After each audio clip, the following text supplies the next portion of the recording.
Welcome to a Medic Mindset microsode. That's right, you heard it, a microsode. In contrast to the long format episodes, this will be a short nugget. Sometimes it'll be a guest, sometimes it will be me. I'm Ginger Locke, and I'm an EMS educator in Austin, Texas. And I usually interview guests in long format. But this is a shorter format, where I bite off one small topic and do a deep, deep dive. It's my happy place, down in the little rabbit holes. And in today's microsode, I want to outline how we teach psychomotor skills at our college. I'll place heavy detail on one part in particular, and that's called overlearning.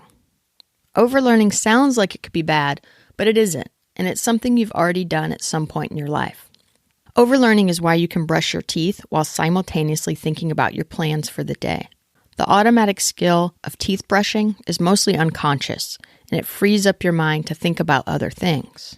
Now imagine switching that toothbrush to your non-dominant hand, and imagine that process. It's different. It's not unconscious. You don't get to think about other things. You don't get to free up your working memory. I've been learning all I can about the topic in anticipation of a talk I'm doing later this month at the Wisconsin EMS conference. The talk is called Performing When Things Get Wicked, and it's all about human performance under pressure. My friend Tyler Christofoli from up in Wisconsin has said I can record the talk. So, if I don't choke under pressure, it'll be here on the podcast. But here's the thing. I trust that I won't choke, and it's not because I'm some gifted speaker. I'm actually quite nervous. I know it because I'm going to overlearn the presentation. I'm going to overlearn the topic in the quiet of my office, so when my nerves ramp up on stage, the right neurons will be programmed to fire when ready. If you're willing to do the work, overlearning is like magic fairy dust. So what is this secret sauce? Overlearning is the process of practicing a skill after you've reached competence. Yep, after you've reached competence. The benefit of overlearning a skill is that it becomes automated. Think muscle memory here. An automated skill requires less concentration and less working memory, and thus frees up your mind to focus on other things when performing in wicked environments. The term wicked environment is one offered to us by Dr. Pat Crosscarry. He's a Canadian emergency medicine physician who studies how doctors think. And he points out that cognitive biases and cognitive shortcuts, they really take center stage when the thinker is in a wicked environment. If you're a medic, you know the scene. Low light, loud noises, high emotions, maybe lots of onlookers, add in some angry family members, time-sensitive injuries or illnesses, make it extremely hot or cold, put you in a cramped space, not enough resources, 3 a.m. Is your heart rate up yet? You know the calls I'm talking about. And one of the ways you can improve your performance on the wicked calls is by overlearning psychomotor skills like starting IVs or setting up equipment. You've heard the saying, don't practice until you get it right, practice until you can't get it wrong. That exemplifies what you're doing when you overlearn. Here's how our students get to the point of overlearning. First, an expert in the field breaks down the task into small steps. This is called a task analysis, and it's a written document. While we use it as a checklist during learning, it's not a checklist for calls, because it can be pages long. The more detailed, the better. Remember, this is the first step of learning. We go slowly here. It's tedious and exhausting and essential. It's going to be the framework for everything down the line. One step at a time, the task analysis is read, and the learner performs each discrete step with an expert coach who will stop them immediately if they deviate from the standard. Here's a small sample from our task analysis describing just one part of the step of subcutaneous medication injection. First, pulling straight back, remove the safety cap from the needle. 2, check the end of the needle for irregularities or contaminants. 3, warn the patient not to move. 4, pinch up the skin using your non-dominant hand. Next, with the needle bevel up, insert the needle at a 45-degree angle in one quick motion. Next, pull back slightly on the plunger, aspirate, to ensure that the needle has not been placed in the blood vessel. Next, if no blood is aspirated, inject the medication. Next step, After the injection, withdraw the needle at the same angle it was inserted. And more steps to follow after that. Okay? Imagine sloth medics here. It's almost comical. It's slow and so worth it in the long run because we are laying down the magical neural network for everything down the line. They work through these steps for hours, trading places, sometimes doing the skill, sometimes reading the task analysis. In the next practice sessions, the learner is weaned from the assistance of having the task analysis read aloud to them, and instead, they make effortful attempts at performing the skill autonomously. They're autonomous from the task analysis, but not yet alone. We're still counting on a coach to provide immediate feedback if something gets off track.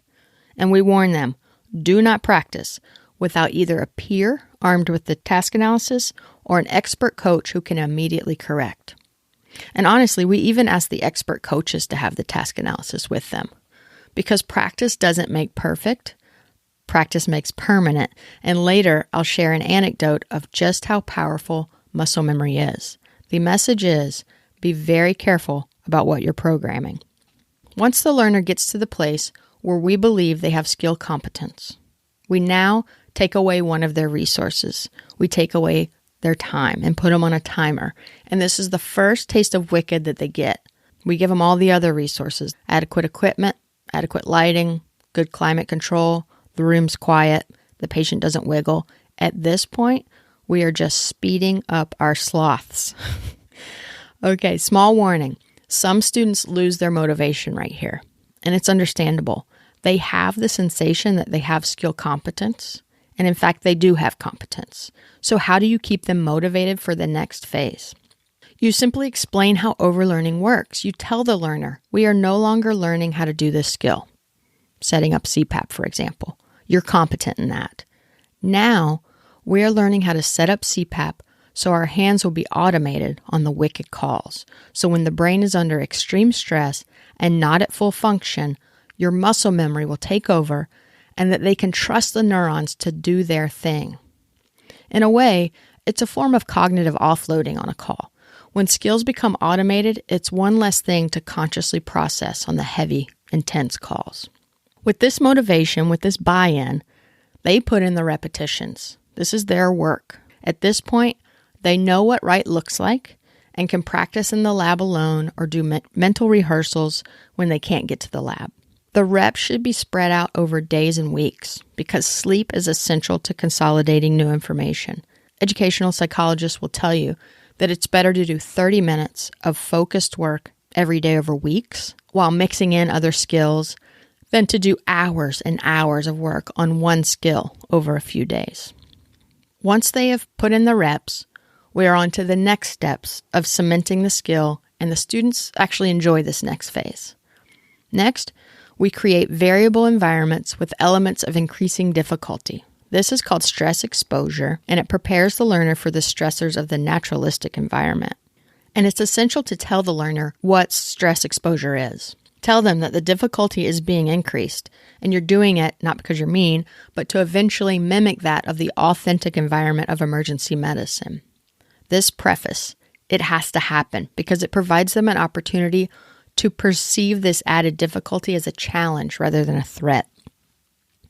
We want them in a growth mindset. Tell them, we are growing your resilience.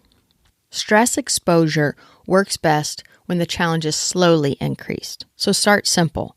Maybe have a simulated partner list off the patient's meds or vital signs while the learner performs the psychomotor skill. This is an excellent way to assess whether or not the skill is automated. Because if the learner can remember the vital signs, remember the meds, that's a sign that they've freed up their working memory during the skill process. Next, maybe have a simulated patient who needs reassurance to get over the anxiety of a mask, of CPAP. Talking and doing at the same time is what we're aiming for. Or add in a piece of equipment that's cracked, and the student has to discover that and problem solve. If they can troubleshoot and regroup in variable scenarios, this is a sign that the skill is automated. Now you can ramp things up significantly, perhaps have a family member who might be crying or talking loudly. And as they communicate with the distressed family member while their hands set up the CPAP or whatever automated skill you've programmed, they've arrived at full automation via the magic of Step 1, a detailed task analysis. 2, prompt expert feedback. 3, their heavy work, overlearning. And 4, stress exposure. And just like that, the learner has automated the skill. Magic. Powerful, powerful magic. And earlier in this episode, I told you I'd mention a story of the dangers of overlearning. There are 2 big warnings. First, make sure you're putting them in variable settings. Sometimes, unknowingly, we hardwire habits that make it hard for the medic to adjust on the fly later. For example, if they always sit in a chair during the IV start repetitions, they may have trouble moving to the floor if you've never practiced there. So mix it up. Second, be very careful what you program. Overlearning is like computer input and output. If you do it right, you will get out what you put in, especially when the wicked setting arrives. I've got 2 examples. One is my own. Another is from a book I strongly recommend called On Combat.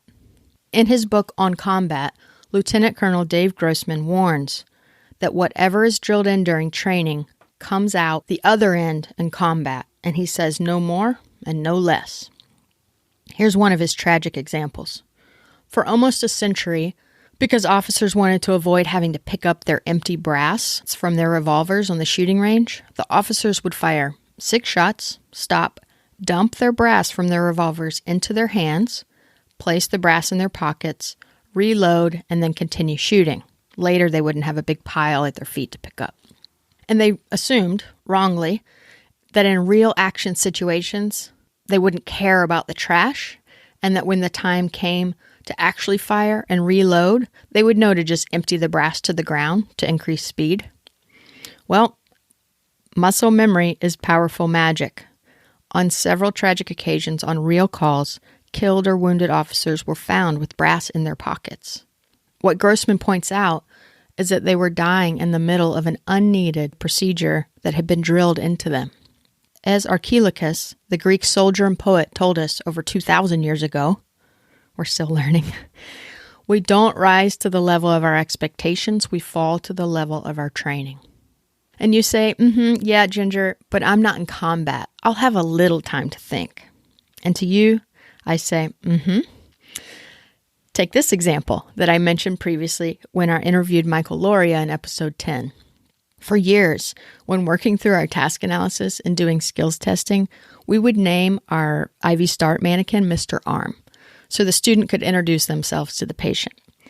Countless times, countless repetitions while they were overlearning, the student would say, "Hello, Mr. Arm. I'm so-and-so. I'm going to start an IV on you today." And so it happened. We put it in and out it came. Of course it happened. Under the stress of their first IV on a sick patient in the ER, what does the student say? "Hello, Mr. Arm." And there was really only one thing to blame in that moment, and that was the process. The process that the faculty had prescribed for the learner. Quick recap before I let you go. 4 steps for teaching and learning psychomotor skills. Step 1, develop a task analysis. The task analysis should be detail heavy, and it should be prepared by an expert in the field. Step 2, provide prompt feedback as the student learns, as they develop competence in a controlled setting. Step 3, after competence has occurred, we put in the heavy repetitions. These can be in the lab. You can also add in mental simulations to cement the muscle memory.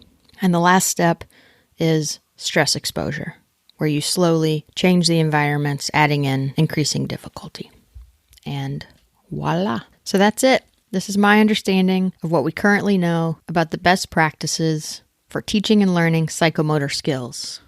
Thank you guys for the micro listen. Bye, y'all.